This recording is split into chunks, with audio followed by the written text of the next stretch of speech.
तो first lecture में chemical equilibrium के हम लोगों ने इक्विलिब्रियम कांस्टेंट को डिफाइन करना सीखा। हम लोगों ने ये सीखा कि इक्विलिब्रियम कांस्टेंट को कैसे लिखा जाता है। हम लोगों ने केसी को रिप्रेजेंट करना सीख लिया था। अब सेकंड लेक्चर में हम लोग एक नए कांस्टेंट केपी को समझते हैं कि क्या होता है। तो देखो ये बात को ध्यान रखना है कि हम लोग पहले सिर्फ होमोजेनियस रिएक्शंस के बारे में स्टडी करेंगे और हेट्रोजेनियस रिएक्शंस के बारे में हम लोग बाद में स्टडी करेंगे। पहले होमोजेनियस फिर हेट्रोजेनियस, वो चैप्टर के लास्ट में करेंगे। तो होमोजेनियस रिएक्शन में हम ये मान के चल रहे हैं कि हमारे पास सारे के सारे रिएक्टेंट एंड सारे के सारे प्रोडक्ट जो है वो गैस है। तो हम लोग अब डिफाइन करते हैं आपका इक्विलिब्रियम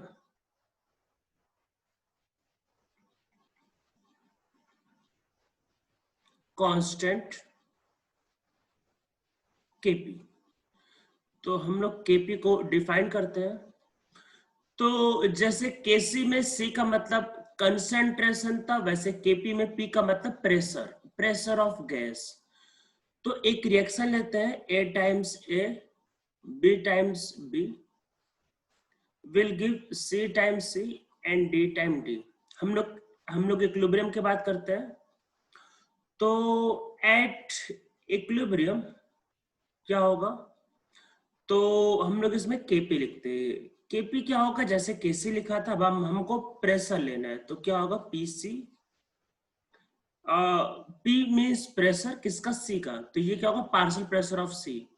और यहाँ पे क्योंकि कोएफिशिएंट सी है तो इसका पावर सी होगा पी डी, पी डी। और इसका जो पावर जो होगा P D is partial pressure of D, इसका पावर डी होगा upon P A to the power A and P B to the power B.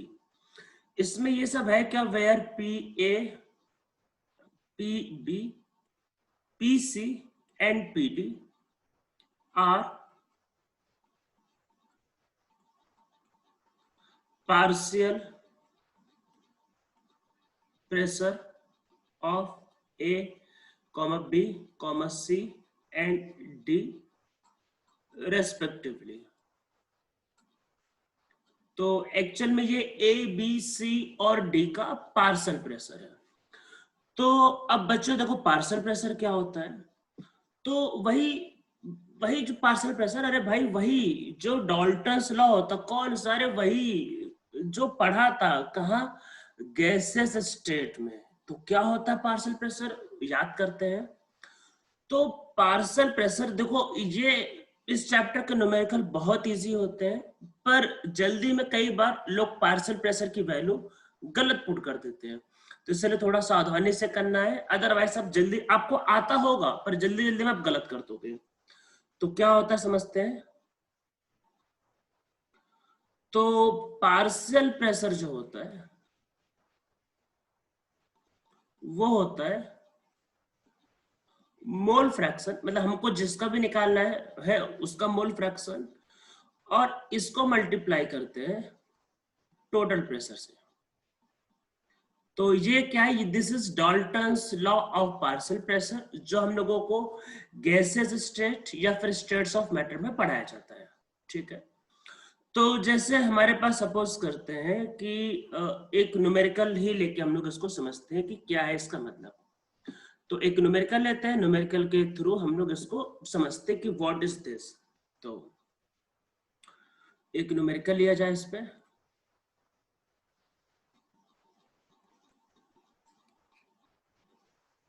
This give PCl3 and Cl2। ठीक है, reaction starts with 10 mole of PCl5 and at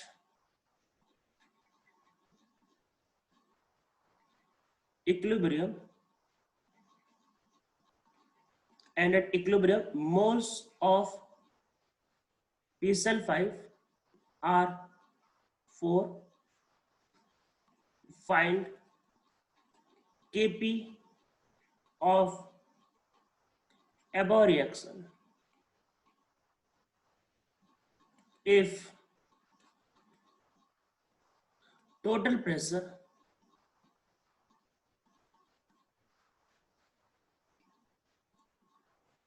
exerted by gas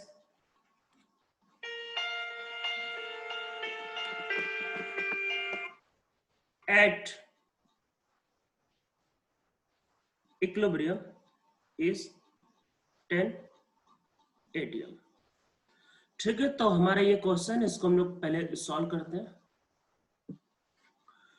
तो देखो होगा क्या कि ये जो PCl5 है जब ब्रेक करेगा PCl3 प्लस Cl2 में, ठीक है, इसमें ब्रेक करेगा और जैसा हम लोग पहले लिखते हैं फिर से वैसा ही लिखेंगे। तो T इक्वल टू 0 पे इसके 10 मोल गिवन थे, ठीक है। तो जब इक्विलिब्रियम आएगा, so this will be 10 minus x, this will be x and this will be x, ठीक है।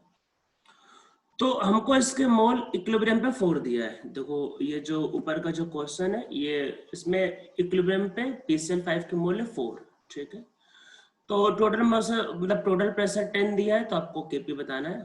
तो देखो ये अगर 4 है, सो x विल बी 6, तो इसलिए यहाँ पे 6 और यहाँ पे 6, ठीक है। अब ये बात को ध्यान रखना है कि जो टोटल मोल होगा एट इक्विलिब्रियम, तो इसका मोल 4 है, ये 6 एंड ये 6, तो टोटल मोल इक्विलिब्रियम पे कितना होगा 6। ये बात को ध्यान रखना है, लोग जल्दी जल्दी में यही मिस कर जाते हैं, इसी वजह से प्रॉब्लम आ जाता है। तो टोटल मोल एट इक्विलिब्रियम ये कितना होगा 6। तो हमारा जो Kp होगा वो होगा partial pressure of PCl3 into partial pressure of Cl2 upon partial pressure of PCl5, ठीक है, ये होगा। तो क्या होगा, देखो इसके मोल कितने हैं 6 अपॉन नीचे टोटल मोल, इनको ऐड करेंगे, टोटल मोल है 16। देखो इसका हाँ पार्शियल प्रेशर क्या होता है, mole fraction into total pressure, mole fraction means mole upon total mole. और देखो टोटल प्रेशर कितना गिवन है 10, तो ये चीज ध्यान रखना। पार्शियल प्रेशर क्या होता है, partial pressure is mole fraction into total pressure, total pressure is given is 10, ठीक है, ऐसे करना है। अगेन 6/16 इंटू 10 अपॉन 4/16 इंटू 10, 16 से 16 कट होगा, 10 से ये 10 कट होगा, so this will be 360, multiply करेंगे और एक 16 नीचे आएगा, सो दिस इज 4 इंटू 16, 4 इससे कट हो जाएगा, सो दिस विल बी 90 और इसको 2 से और कट करेंगे, दिस विल 45/8, ठीक है। तो 45/8 और यूनिट क्या होगा, this is ATM, ATM upon ATM, तो एक एटीएम कट जाएगा, so this will be ATM, so unit will be 45/8 ATM, ठीक है। तो हम लोगों को ये समझ में आ गया कैसे करना होता है। ये ध्यान रखना है Kp के फॉर्मूले में आपका जो होता है वो आपका पार्शियल प्रेशर होता है, और पार्शियल प्रेशर क्या होता है, mole fraction into total pressure. तो मोल फ्रैक्शन कैसे निकालेंगे, तो मोल फ्रैक्शन के लिए इक्विलिब्रियम का हमेशा टोटल प्रेशर निकाल लेना है, और आपको इक्विलिब्रियम का जो भी टोटल प्रेशर होगा वो दिया रहेगा, टोटल मोल निकाल लेना, टोटल मोल इक्विलिब्रियम पे निकाल लेना और टोटल प्रेशर आपको दिया रहेगा, ठीक है। उसका ही यूज करके हम लोग इसको कर पाएंगे, अदरवाइज फिर हम लोग इसको सॉल्व नहीं कर पाएंगे।